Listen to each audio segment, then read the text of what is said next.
Tanur school പടിയിൽ വാഹനാപകടം. Bike യാത്രികന് ദാരുണാന്ത്യം. ലോറിയും ബൈക്കും തമ്മിൽ കൂട്ടിയിടിച്ചാണ് അപകടം നടന്നത്. നിയന്ത്രണം വിട്ട ലോറി ഇലക്ട്രിക് പോസ്റ്റിൽ ഇടിച്ചു. ഇടിയുടെ ആഘാതത്തിൽ വാഹനങ്ങൾക്ക് തീപിടിച്ചു. ബൈക്ക് യാത്രികൻ പൊള്ളലേറ്റാണ് മരണപ്പെട്ടത്. ഉച്ചയ്ക്ക് 2 മണിയോടെയാണ് സംഭവം നടന്നത്.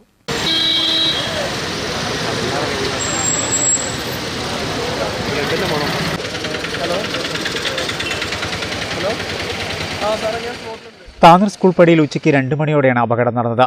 തിരുഭാഗത്തു നിന്നും പരപ്പനങ്ങാടി ഭാഗത്തേക്ക് പോകുകയായിരുന്ന ലോറി എതിരെ വന്ന ബൈക്കിൽ ഇടിക്കുകയായിരുന്നു. അപകടത്തിൽ ബൈക്ക് യാത്രികൻ പുളിക്കൽ വലിയപറമ്പ് സ്വദേശി തോപ്പാശ്ശേരി മുഹമ്മദ് നവാസാണ് മരണപ്പെട്ടത്. 24 വയസ്സായിരുന്നു.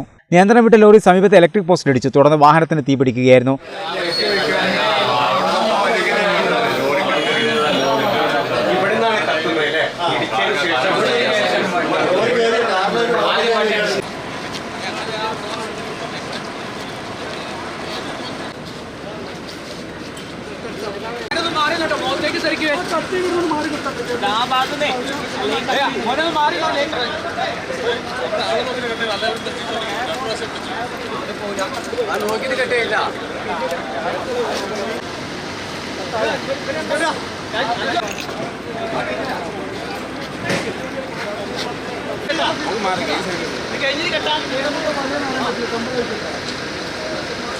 ലോറിക്കടിയിൽ കുടുങ്ങിയ യുവാവ് പൊള്ളലേറ്റാണ് മരണപ്പെട്ടത്. താനൂരിൽ നിന്ന് ഫയർഫോഴ്സ് സംഘവും പോലീസും സ്ഥലത്തെത്തി.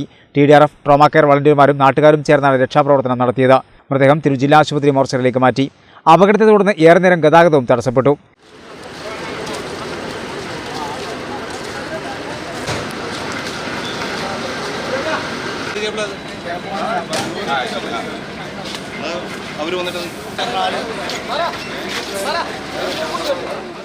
ഈ പ്രദേശത്ത് അപകടങ്ങൾ ഇല്ലാതാക്കാൻ ആവശ്യമായ നടപടികൾ സ്വീകരിക്കുമെന്ന് നഗരസഭാ ചെയർമാൻ PP ഷംസുദ്ദീൻ പറഞ്ഞു.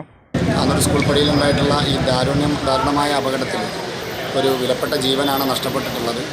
നമുക്കറിയാം, നമ്മുടെ റോഡ് കടലുണ്ടി തിരൂർ റോഡ് വളരെയധികം നന്നാക്കിയതിന് ശേഷം വളരെയധികം അമിത വേഗതയിലാണ് ട്രാഫിക്കിലെ ആളുകളൊക്കെ തന്നെ യാത്ര ചെയ്തുകൊണ്ടിരിക്കുന്നത്. പ്രത്യേകിച്ച് ബൈക്കുകാർ അമിതമായ വേഗതയിലാണ് പോയിക്കൊണ്ടിരിക്കുന്നത്. അതുകൊണ്ടാണ് പിന്നെ മനസ്സിലാക്കുന്നത്, CCTV ദൃശ്യങ്ങൾ പരിശോധിച്ചതിന് നമുക്ക് മനസ്സിലാക്കാൻ കഴിഞ്ഞിട്ടുള്ളതാണ്, മറികടന്ന് വരുന്ന ലോറിക്കടിയിലേക്ക് അതിവേഗതയിൽ വന്ന ബൈക്ക് ഇടിച്ച് കയറുകയായിരുന്നു.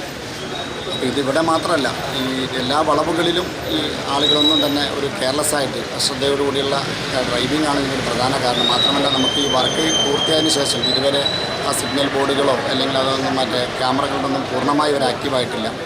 പൂർണ്ണമായ ആ സിഗ്നൽ ബോർഡുകളൊക്കെ സ്ഥാപിക്കപ്പെട്ട് കഴിഞ്ഞാൽ മാത്രമേ ഇതിനൊരു ഈ വേഗത കൊണ്ടുണ്ടാകുന്ന അപകടങ്ങൾ അല്ലെങ്കിൽ ആളുകൾക്ക് മുന്നറിയിപ്പ് നൽകുന്നതിലുള്ള പ്രയാസങ്ങൾ നമുക്ക് ഇല്ലാതാക്കാൻ കഴിയുകയുള്ളൂ. വളരെയധികം ഖേദകരമാണ്. ഇത്രയും പെട്ടെന്ന് തന്നെ ഈ സിഗ്നൽ ബോർഡുകൾ സ്ഥാപിക്കുകയും അതുപോലെ തന്നെ വളവുകളിലൊക്കെ തന്നെ തിരൂരിലെ എല്ലാ വളവുകളിലും ചെയ്ത പോലെ തന്നെ ഡിവൈഡറിന് പകരം ഡിവൈഡർ ഒരു സ്ഥാപിക്കുന്ന ഒരു പരിപാടിയുണ്ട്. അതെങ്കിലും ഒന്ന് ചെയ്തു കഴിഞ്ഞാൽ മാത്രമേ ഈ വേഗത കൊണ്ടുണ്ടാകുന്ന പ്രയാസങ്ങളൊക്കെ നമുക്ക് പരിഹരിക്കപ്പെടാൻ കഴിയൂ.